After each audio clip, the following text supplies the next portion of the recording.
Tonight's story was recorded by the Brothers Grimm and is called Rumpelstiltskin. By the side of a wood, in a country a long way off, ran a fine stream of water, and upon the stream there stood a mill. The miller's house was close by, and the miller, you must know, had a very beautiful daughter. She was, moreover, very shrewd and clever, and the miller was so proud of her that one day he told the king of the land, who used to come and hunt in the wood, that his daughter could spin gold out of straw. Now this king was very fond of money, and when he heard the miller's boast, his greediness was raised, and he sent for the girl to be brought before him. Then he led her to a chamber in his palace, where there was a great heap of straw, and gave her a spinning wheel, and said, "All this must be spun into gold before morning, if you love your life."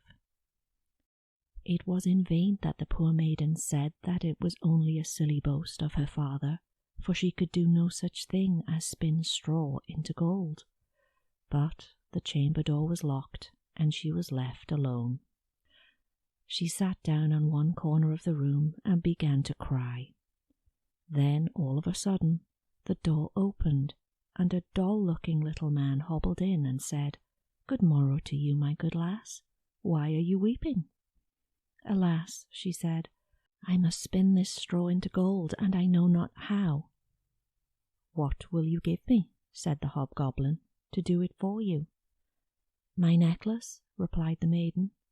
He took her at her word, and sat himself down to the wheel and whistled and sang, round about, lo and behold, reel away, straw into gold.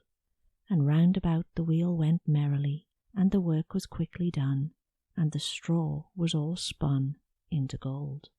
When the king came and saw this, he was greatly astonished and pleased, but his heart grew still more greedy of gain, and he shut up the poor miller's daughter again with a fresh task.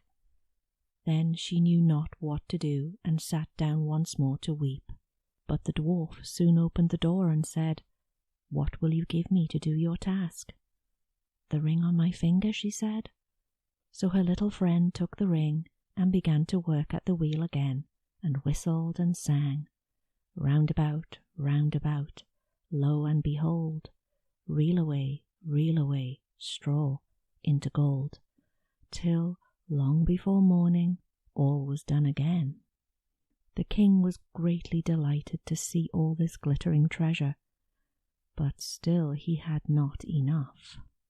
So he took the miller's daughter to yet a larger heap and said, "All this must be spun tonight, and if it is, you shall be my queen." As soon as she was alone, the dwarf came in and said, "What will you give me to spin gold for you this third time?" "I have nothing left," she said. "Then say will you give me," said the little man, "the first little child that you may have when you are queen?" "That may never be," thought the miller's daughter, and as she knew no other way to get her task done, she said she would do what he asked. Round went the wheel again to the old song, and the mannikin once more spun the heap into gold. The king came in the morning and, finding all that he wanted, was forced to keep his word, so he married the miller's daughter, and she really did become a queen. At the birth of her first little child, she was very glad, and forgot the dwarf and what she'd said to him. But one day he came to her room while she was sitting playing with her baby, and put her in mind of it. Then she grieved sorely at her misfortune, and said she would give him all the wealth in the kingdom if he would let her off.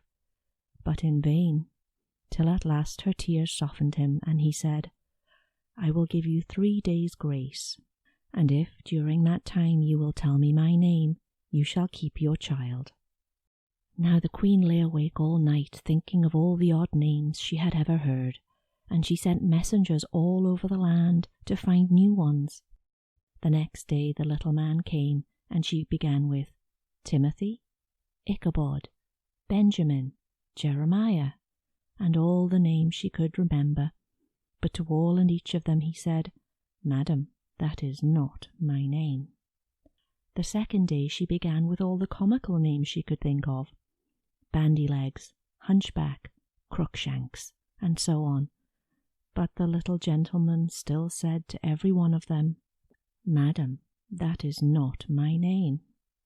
The third day one of the messengers came back and said, "I have travelled 2 days without hearing any other names, but yesterday, as I was climbing a high hill among the trees of the forest, where the fox and the hare bid each other good night, I saw a little hut, and before the hut burned a fire, and around the fire a funny little dwarf was dancing upon one leg, and singing, 'Merrily the feast I'll make, today I'll brew, tomorrow bake, merrily I'll dance and sing, for next day will a stranger bring.